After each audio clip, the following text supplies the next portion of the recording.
બિંદુ આપણે x અક્ષની ધન દિશાએ મળશે અને તેના યામ 10 થશે. આ સંકર સંખ્યાને સંગત બિંદુ આપણે y અક્ષની ધન દિશાએ મળશે અને તેના યામ 0 1 મળશે. આ સંકર સંખ્યાને સંગત બિંદુ c મળશે અને તેના યામ -1 0 થશે, એટલે કે ક્રમયુક્ત જોડ -1 0. તો આ સંકર સંખ્યાને સંગત બિંદુ a, તેના યામ ક્રમયુક્ત 1 0, આને સંગત બિંદુ b મળે, તેના યામ ક્રમયુક્ત જોડ 0 1, આને સંગત બિંદુ c મળે અને તેના યામ ક્રમયુક્ત જોડ -1 0 થશે. આપણે z નું સ્થાન નક્કી કરવું છે. તો અહીંયા માનાંક z -1 એટલે શું? તો કે z ને સંગત જે બિંદુ મળે તે o અને 1 ને સંગત જે બિંદુ મળે તે a. તો આ બંને બિંદુ વચ્ચેનું અંતર એ માનાંક z-1 થાય. એ જ રીતે o થી b સુધીનું અંતર એ માનાંક z-i થશે. o થી c સુધીનું અંતર એ માનાંક z-1 એટલે કે માનાંક z+1 થશે. તો ટૂંકમાં માનાંક z-1 એ o થી a નું અંતર દર્શાવે. માનાંક z+1 એ o થી c સુધીનું અંતર અને માનાંક z-i એ o થી b સુધીનું અંતર થાય. પરંતુ આ ત્રણેય માનાંક આપણે પક્ષમાં રકમમાં સરખા આપ્યા છે. તેથી કહી શકાય o થી a નું અંતર, o થી b નું અંતર અને o થી c નું અંતર સરખું થાય. તો o બિંદુ આપણે આર્ગન આકૃતિમાં ક્યાં મૂકીએ કે જેથી તેનું a થી અંતર, b થી અંતર અને c થી અંતર સરખું થાય. એ બિંદુ x અક્ષની ધન દિશા ઉપર ઉગમ બિંદુથી અંતર 1 એકમ, c બિંદુ x અક્ષની ઋણ દિશા ઉપર ઉગમ બિંદુથી અંતર 1 એકમ અને b બિંદુ y અક્ષની ધન દિશા ઉપર ઉગમ બિંદુથી તેનું અંતર 1 એકમ. તો આ o બિંદુથી a નું અંતર, b નું અંતર અને c નું અંતર સરખું છે. આ બંને બિંદુ x અક્ષ ઉપર છે, આ બિંદુ y અક્ષ ઉપર છે. હા, તો બિંદુ o ક્યાં લઈએ તો આવું બને? તો કે ઉગમ બિંદુ ઉપર લ્યો તો થાય. ઉગમ બિંદુ ઉપર લઈએ તો જ o થી a નું અંતર, o થી b નું અંતર, o થી c નું અંતર સરખું થાય. તો ટૂંકમાં સંકર સંખ્યા z ને સંગત જે બિંદુ મળે તે આપણે ઉગમ બિંદુ ઉપર મળશે અને આવું બિંદુ એક અને માત્ર એક જ થશે. કેમ કે આ બિંદુથી આ ત્રણેય બિંદુના અંતર સરખા હોય તેવું એક અને માત્ર એક જ બિંદુ આપણે આર્ગન સમતલમાં મળે. તેથી કહી શકાય સંકર સંખ્યા z આપણે એક અને માત્ર એક જ મળે અને તે મળશે z = 0 + 0i. તેથી સંકર સંખ્યા z આપણે ફક્ત એક જ પ્રકારની મળે અને એ મળશે 0 + 0i અથવા ક્રમયુક્ત જોડ 0,0 મળશે. એના પછીનો એક ક્વેશ્ચન, છેલ્લો પ્રશ્ન. ત્રિકોણના શિરોબિંદુઓ Z1, Z2, Z3 માટે એક શરત આપી છે. આ શરતનું સમાધાન થાય છે. તો આ ત્રિકોણ કેવા પ્રકારનો છે તે આપણે નિશ્ચિત કરવો છે. ઓપ્શનમાં આપ્યું છે સમદ્વિભુજ કાટકોણ, સમબાજુ અને સમદ્વિભુજ ગુરુકોણ અથવા એક પણ નહીં. તો આપણે આ ત્રિકોણ નક્કી કરવા માટે એક શરત આપી છે. હાલો આપણે આગળ વધીએ, ગણતરી કેમ બને છે જોઈએ. અહીંયા આપણે Z1, Z2, Z3 એ ત્રિકોણના શિરોબિંદુ આપ્યા છે. એનો અર્થ એ થાય કે આ ત્રણેય સંકર સંખ્યાને સંગત જે બિંદુ મળે એ ત્રિકોણના શિરોબિંદુ છે. ધારો કે સંકર સંખ્યા Z1 ને સંગત a બિંદુ મળે છે, Z2 ને સંગત b બિંદુ મળે છે અને Z3 ને સંગત c બિંદુ મળે છે. ધારો કે a, b અને c છે. તેથી ત્રિકોણ ABC અહીંયા બનશે અથવા ABC એ ત્રિકોણના શિરોબિંદુ બનશે. અહીંયા આપણે આર્ગન સમતલનો ઉપયોગ કરીએ અને એમાંય ઉગમ બિંદુ સ્થાનાંતરનો ઉપયોગ કરીએ એટલે સરળતાથી ગણતરી થઈ શકે. સામાન્ય રીતે યામ ભૂમિતિમાં ઉગમ બિંદુ સ્થાનાંતરનો આપણે ઉપયોગ કરીએ છીએ. ઉગમ બિંદુ સ્થાનાંતરનો ઉપયોગ યામ ભૂમિતિમાં કરીએ તો ઘણા બધા પ્રશ્નોનું સોલ્યુશન આપણે સરળતાથી આપી શકીએ છીએ. એ જ રીતે ઉગમ બિંદુ સ્થાનાંતરનો ઉપયોગ સંકર સંખ્યાઓ ચેપ્ટરમાં કરી શકાય. શા માટે? તો કે દરેક સંકર સંખ્યાને સંગત યામ સમતલમાં આપણે અનન્ય બિંદુ સંગત કરી શકીએ છીએ. એટલે કે આપણે યામ સમતલ, જેને આર્ગણ સમતલ પણ કહીએ છીએ, એનો આપણે ઉપયોગ કરી શકીએ છીએ. અને આર્ગણ સમતલનો ઉપયોગ કરીએ છીએ, તેથી ઉગમ બિંદુ સ્થાનાંતરનો ઉપયોગ કરી શકાય. એ જ રીતે સદિશ ભૂમિતિમાં પણ ઉગમ બિંદુ સ્થાનાંતરનો આપણે ઉપયોગ કરી શકીએ છીએ. આનો ઉગમ બિંદુ સ્થાનાંતરનો ઉપયોગ કરીએ એટલે ગણતરી એકદમ સરળ બને છે. હાલો અહીંયા ઉગમ બિંદુ સ્થાનાંતરનો ઉપયોગ કરીએ. હવે શિરોબિંદુ C ને ત્રિકોણ ABC ના એક શિરોબિંદુને આપણે ઉગમ બિંદુ ઉપર લઈએ અને બીજા શિરોબિંદુને x અક્ષ ઉપર આપણે લઈએ. સામાન્ય રીતે ઉગમ બિંદુ સ્થાનાંતરનો ઉપયોગ કરીએ ત્યારે એક બિંદુને આપણે ઉગમ બિંદુ ઉપર લઈ શકીએ અને આ બિંદુ સાથે જોડતા રેખાખંડને કે કિરણને આપણે x અક્ષ અથવા y અક્ષ ઉપર લઈ શકીએ. બરોબર? તો અહીંયા ત્રિકોણ ABC ના એક શિરોબિંદુને ઉગમ બિંદુ ઉપર લઈએ અને રેખાખંડ AC ને x અક્ષની ધન દિશા ઉપર લઈએ છીએ. તેથી શિરોબિંદુ A x અક્ષની ધન દિશા ઉપર આવશે. ટૂંકમાં ત્રિકોણ ABC ના એક શિરોબિંદુને ઉગમ બિંદુ ઉપર અને એક બાજુને x અક્ષની ધન દિશા ઉપર લઈએ. તેથી બીજું શિરોબિંદુ x અક્ષની ધન દિશા ઉપર આવશે. ધારો કે C થી A સુધીનું અંતર સ્મોલ a છે. તેથી આપણે A બિંદુના યામ મળશે A0.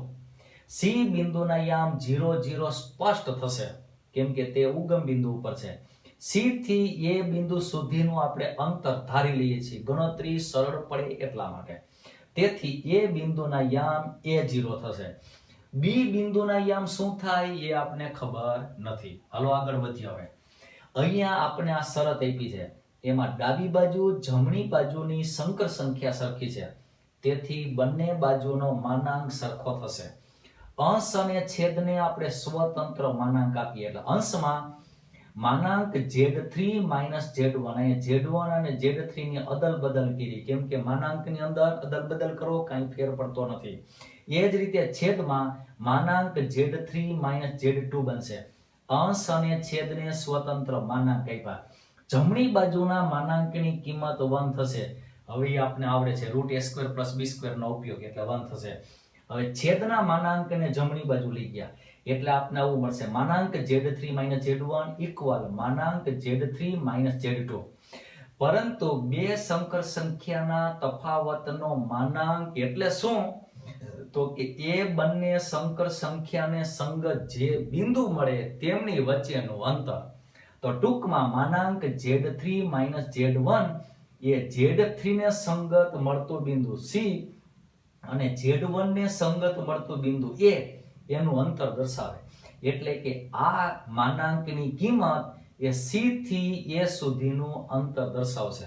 એ જ રીતે માનાંક Z3 - Z2 શું દર્શાવે? તો કે Z3 અને Z2 ને સંગત જે બિંદુ છે B અને C તેમની વચ્ચેનું અંતર.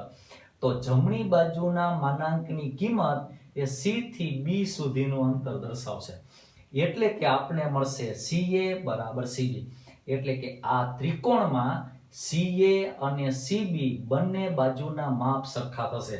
એટલે કે અત્યારની સ્થિતિમાં આ ત્રિકોણ સમદ્વિભુજ ત્રિકોણ બનશે. હજી આપણે આગળ વધીએ તો ટૂંકમાં શરત ઉપરથી આગળ વધ્યા બંને બાજુની સંકર સંખ્યા સમાન, તેથી માનાંક સમાન. અંશ અને છેદને સ્વતંત્ર માનાંક. જમણી બાજુ 1 બનશે, છેદને જમણી બાજુ લઈ ગયા, તેથી આપણે CA = CB મળશે. તો આ ત્રિકોણમાં બે બાજુના માપ સરખા. અહીંયા આપણે C થી A સુધીનું અંતર સ્મોલ a ધારીએ છીએ, તેથી C થી B સુધીનું અંતર પણ સ્મોલ a થશે. હવે આપણે B બિંદુના યામ નક્કી કરવા છે, એટલે કે તેને સંગત જે સંકર સંખ્યા છે એ સંકર સંખ્યા આપણે નિશ્ચિત કરવી છે. હાલો કઈ રીતે? ધારો કે રેખાખંડ CB નો x અક્ષની ધન દિશા સાથેનો ખૂણો થીટા છે. તેથી સંકર સંખ્યા Z2 નો મુખ્ય કોણાંક થીટા થશે. તેથી સંકર સંખ્યા Z2 બરાબર શું થાય? તો કે a ના બ્રેકેટમાં cos theta plus I sin theta. શા માટે? તો કે C થી B સુધીનું અંતર a છે, તો સંકર સંખ્યા Z2 નો માનાંક a થશે. અને રેખાખંડ CB નો x અક્ષની ધન દિશા સાથેનો ખૂણો આપણે થીટા ધારીએ છીએ, તેથી આ સંકર સંખ્યાનો મુખ્ય કોણાંક થીટા થશે. તેથી સંકર સંખ્યા Z2 બરાબર આવું આવશે, a ના બ્રેકેટમાં cos theta plus I sin theta. બરોબર, ખ્યાલ આવી ગયો? અને સંકર સંખ્યા Z3 બરાબર આવશે 0 પ્લસ 0i. કેમ કે તેને સંગત જે બિંદુ મળે છે તે ઉગમ બિંદુ ઉપર લીધું છે આપણે. અને સંકર સંખ્યા Z1 બરાબર આવશે a પ્લસ 0i. કેમ કે આના અહીંયા a 0 છે. તો આપણે ત્રણેય સંકર સંખ્યાઓ મળી. ફરીથી બોલું, સંકર સંખ્યા Z1 બરાબર a પ્લસ 0i.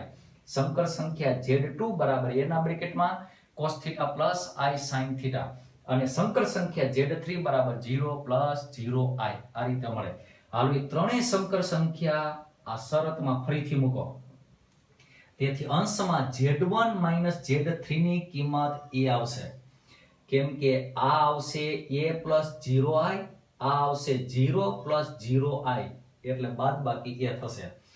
આ આવશે એના બ્રેકેટમાં cos theta plus I sin theta, અને આ આવશે 0 પ્લસ 0i. બાદબાકી કરો એટલે છેદમાં એના બ્રેકેટમાં cos theta plus I sin theta મળશે. જમણી બાજુ સંકર સંખ્યા આપણે આપી છે, અંશ અને છેદમાંથી a ઉડી જશે. તેથી આપણે હવે ડાબી બાજુ અને જમણી બાજુની સંકર સંખ્યા સરખાવવી હોય તો ડાબી બાજુ છેદમાં જે સંકર સંખ્યા છે તેની અનુબદ્ધ વડે ગુણાકાર ભાગાકાર કરવો પડે. એ તો ઉડી જાય. તેથી અંશમાં આવશે cos theta minus I sin theta, અને છેદમાં આવશે cos square plus sin square. વિસ્તરણ કરશું એટલે આવશે, એટલે કે 1. તેથી ડાબી બાજુ આપણે મળશે cos theta minus I sin theta. જમણી બાજુ મળશે 1/2 માઇનસ √3/2i. બંને બાજુનો વાસ્તવિક અને કાલ્પનિક ભાગની સરખામણી કરીએ તો cos theta equal 1/2, sin theta equal minus √3/2 મળશે. તેથી થીટા pi/3 મળે. એટલે કે આ ખૂણાનું માપ આપને 60 અંશ મળશે. આ બંને બાજુઓના માપ સરખા છે, તેથી આ બંને ખૂણાઓના માપ સરખા થાય. આ ખૂણાનું માપ 60 અંશ છે, તેથી આ બંને ખૂણાના માપનો સરવાળો 120 અંશ થશે. પરંતુ બંને સમાન છે એટલે 60-60. તેથી આ ત્રિકોણ માટે ત્રણેય ખૂણાઓ સમાન માપના બનશે. તેથી આપેલો ત્રિકોણ સમબાજુ ત્રિકોણ થશે. તો આ રીતે આપણે સમબાજુ ત્રિકોણ મળશે. તો શરતનો એક વખત ઉપયોગ તમે માનાંક સ્વરૂપે કરશો ત્યારે બે બાજુના માપ સરખા થશે, અને શરતનો ઉપયોગ તમે સંકર સંખ્યા સ્વરૂપે કરશો એટલે તમને આ ખૂણાનું માપ મળશે. અને તેથી આપણે કહી શકીએ કે આ ત્રિકોણ એ સમબાજુ ત્રિકોણ છે. તો આ રીતે એની સાબિતી પ્રૂફ સોલ્યુશન આપી શકાય. તો આ રીતે આપણે જુઓ, આર્ગન સમતલનો ઉપયોગ કરીએ છીએ, સાથે ઉગમ બિંદુ સ્થાનાંતરનો ઉપયોગ કરીએ છીએ, સાથે આર્ગ્યુમેન્ટના ગુણધર્મનો પણ ઉપયોગ કરીએ છીએ, અને સાથે સાથે અંતર સૂત્ર, બે સંકર સંખ્યાઓને સંગત જે બિંદુ મળે તેમની વચ્ચેનું અંતર, એ અંતરનો પણ આપણે ઉપયોગ કરીએ છીએ. તો આવા જુદા પ્રકારના ઘણા બધા પ્રશ્નો આ ચેપ્ટરમાં છે. એમાંથી આપણે સારા પ્રશ્નો અહીંયા સોલ્વ કરીએ છીએ. આના જેવા જ પ્રશ્નો લીથામાં આપણે ઘણા આપ્યા છે, એ આપણી રીતે સોલ્વ કરીએ. અસ્તુ.